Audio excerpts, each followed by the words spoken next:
So we are back on this hot rod seat, and I'm going to do the backrest first just because this has had, there's nothing wrong with it. We don't need to repair anything. We just need to put new burlap on there. The reason we're doing that, if you watch our previous video, when we dismantled this seat, there was some mice nests in there. So we wanted to get that out, bleach it, clean it, get rid of that stank, and do it right. I don't want the customer to have a new interior that smells like mouse pee. So now we're just going to throw some burlap on here. Now, the burlap that we use is a lot heavier than you're going to get at like a fabric store, your local fabric store. It's almost probably twice, 3 times as thick.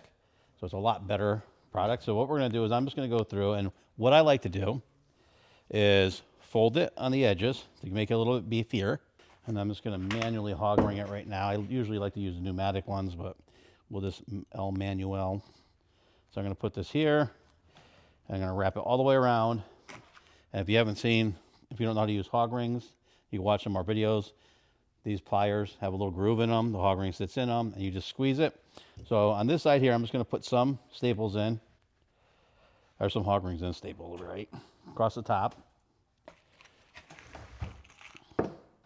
One of the reasons why I like to fold it on the edges is it kind of doubles up the material, and then it goes around the sharp edges. So on these seats, you'll see a lot of stuff. You got the baker clips and all this type of stuff. So when you double it up, it kind of hides that. Also, now when I put my hog rings through it, it pinches the material a little bit, and because the material is thicker, it kind of like almost keeps it recessed. One of the things I always make sure is when you hog ring it, you don't want the hog ring to, I can't even talk, clamp down and crimp and have these sharp edges facing up. I always try to get those so that they're actually really smooth when you're looking at the seat. I'll spin it to that side. Now you can trim this to size, do that. I just personally think it's a little bit stronger on these old seats, and it, like I said, it holds the edges. So what I'm going to do is I'm going to start by pulling this tight like a tiger, and then we're going to hog ring it in. And I am not good with the hog rings like the old timers, because they used to do it so much. They would actually put a bunch of hog rings in their mouth, and they'd spit them out into the pliers and do that, which is, I've seen it. It's different. Can't do it. Means I suck. I'm not as professional as those guys. I'm just a half-ass upholsterer. All right, so I'm just going through. We're going to do this, folding it in, pulling it tight, making sure it goes around. Bada boom. Don't pull too tight, moves it. So I want to pull tight this way. I keep doing it the wrong way. And then we're going to do one side here. Same thing, have this go around, bada boom. So this side here, I pull slightly tight. If you pull it too tight, obviously you see when I pull it, it just moves the whole material around. So I'm going to put a couple of these hog rings in here, and then I can pull it tight. All right, I'm going to do the corners. All right, now we're time-lapsing it. Anyone that has high start, I mean the cheaper one, I don't want to spend $500, but. So we'll do the, Thank you. that's a fully automatic one. Yeah, as long as you can plug it in, Yeah. and it has high start on it, and you know, so we're not dealing with these stupid jump packs all the time. For extreme engine starting and battery charging, auto voltage. Yeah, do that one. Okay, so now we're going to do this side. So I'm going to fold this underneath it again, just building up a barrier over these metal springs. And now we can actually pull it. See how nice it pulls? Nice and tight. So we're going to do that one. And then this one here. So this is how you would do a basic one that you don't need to do a repair on. The cushion, we have to repair it. We're going to go through that, and I'm going to show you how to do a quick repair on it. And what I like about these, when you pull them tight, is now when we go to put the foam on it, it'll look a little bit better. And it actually stiffens the seat up with the springs.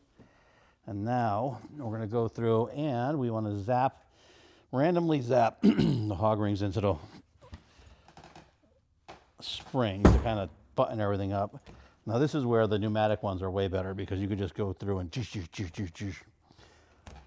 but we're going to do it by hand, so you at home can see how to do it by hand. What I'm doing is just feeling the top of the springs, augering it to it, make sure it's down. And we'll do a couple of these throughout here. Now these are tied together and they're made to move around a little bit, so you want them to move, but I find that the more a seat moves, the more opportunity you have it to look like crap. I don't like a seat that is very flimsy looking. So we're gonna tighten it up a little bit with this, and then we're gonna put our foam on there, and I am gonna glue our foam on there. So I just went and took a piece of our foam, cut it out the size, a little bit bigger, and then sprayed it with our adhesive, our contact adhesive. Now I'm just gonna take our foam, and I like to keep it about an inch past the metal frame. And this varies depending on what vehicle and what seat you're going in. Some vehicles, when you go to leave the foam an inch over the frame, the seats won't fit in the back of the car, for back seats. So there's, you got to kind of play it by ear. Usually when you take apart the seat, you look and see what it is and go from there. And I just messed up. Okay, let's try this again. I had it scooted. I was talking and then scooted this foam over too far. Luckily it didn't glue down too quickly. So I'm going to keep this here just over a little bit. Also, some foams you actually have to keep even further off it, because like sometimes you'll have a back seat and it has to match up to the bottom cushion, and if the foam doesn't go down far enough, you'll have a big gap there. So you really want to pay attention to what you're doing, and a lot of that you see when you're pulling the seat apart. All right, so now I got this here. So what I'm going to do is I'm going to flip it, and now I just want to trim it. I'm going to trim it so it's about an inch bigger than the seat frame itself. On the sides and bottom, the top, we're going to let it fall right into this crack here. On these style seats that have the tops here, hold on, let me cut this and I'll show you. These style seats that have this top area here, it moves. So when you squeeze it, it moves. So this distance is very important. Some seats you don't want to squeeze a lot, and what you'll end up doing is you'll get a nice squared off seat. Other ones people like to push really down and you get a rolled off seat. I personally like more of a squared off seat. So when we have the foam come down here, we can put a nice stitch across the top there. I think it looks better. I'm actually going to glue this foam to the top piece of burlap also, but you don't have to. I just don't like things moving around. Now I'm just going to run and grab half-inch sew foam. So I'm going to measure this, cut the sew foam, and I'll show you that next.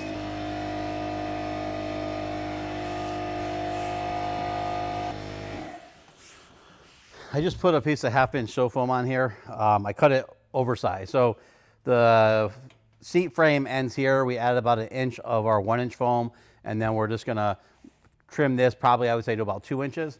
So I'm just gonna flip it over now.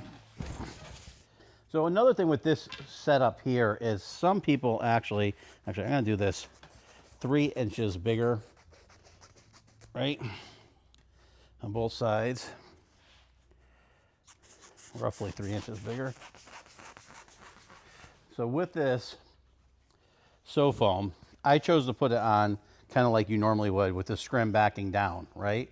So scrim backing is on this side, then you push the foam there. Some people actually put this on backwards. They'll put the scrim backing on top, so when you put your seat cover on, it moves around, and it is easier to move, especially without plastic. But the problem is that I find if you don't glue your seat cover down, which you usually don't glue the seat covers on these ones here so you can move them around, they actually move around. So sometimes, depending on the vinyl or cloth, if you get in the car, it might slide the material over easier, if that makes any sense. If someone doesn't believe me, argue with me about it. This is the way I choose to do it. And so now what we're gonna do is I'm just gonna go around, and now I'm gonna roll this, and I'm gonna use this as a guide. So this is where it's very important to pay attention to what you're doing before, after, and during, because the biggest thing about people who are good at stuff is they think the job completely through, all the problems that you're gonna run into. And it's hard.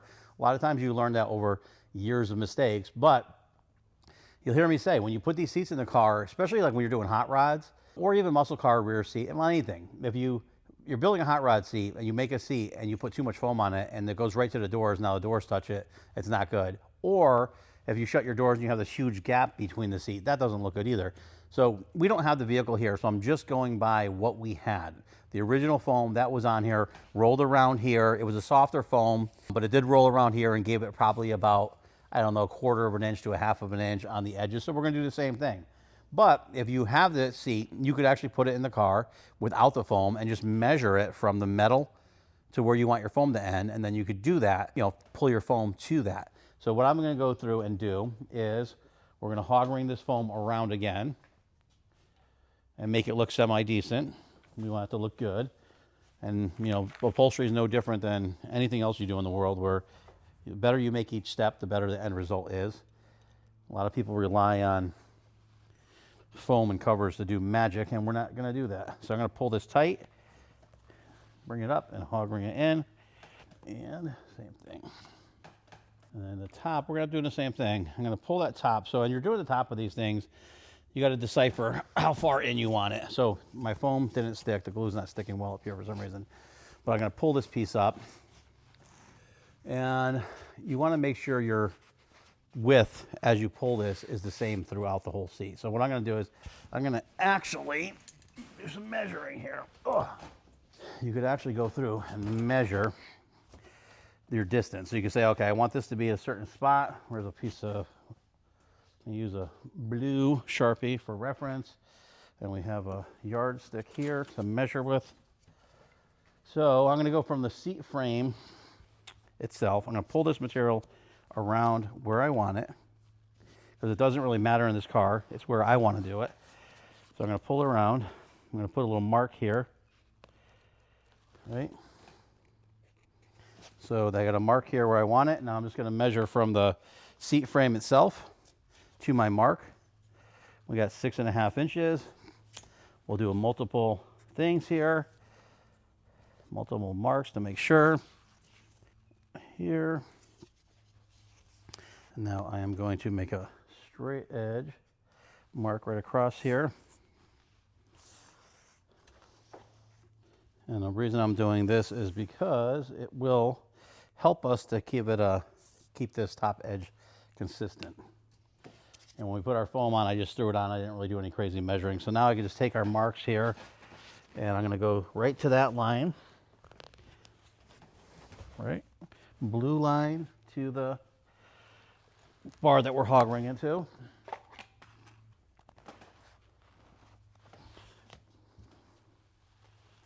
Right? Blue line.